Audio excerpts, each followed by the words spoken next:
नमस्कार। दण्डलाई बिस्तारै करुणामा परिणत गर्न सकिन्छ। हेरौँ पोखराको एउटा सार्वजनिक विद्यालयमा गरिएको एउटा गतिविधि।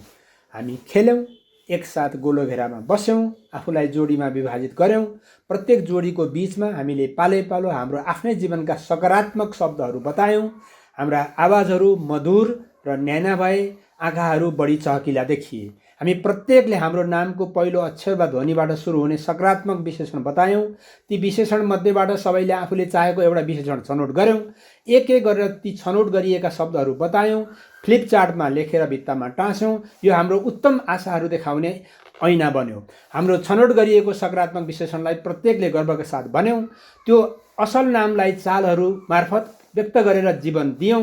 हाँसो र आनन्दका साथ सबैले प्रत्येक चाललाई पछ्यायौँ। कोठालाई विश्वास, आनन्द र असल सम्बन्धमा परिणत गर्यौँ।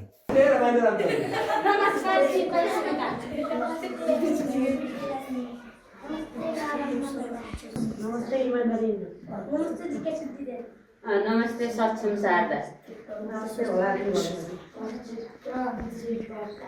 ईमानदारी इंदु।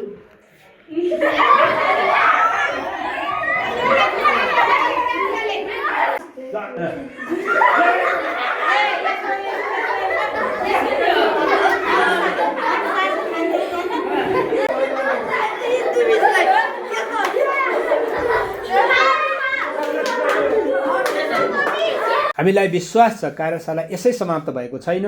डरलाई प्रोत्साहनले र सजायलाई करुणाले बदल्न विद्यार्थी र शिक्षकहरूले स्कुल र घरमा आफ्ना सकारात्मक नामहरू प्रयोग गरिरहनेछन्।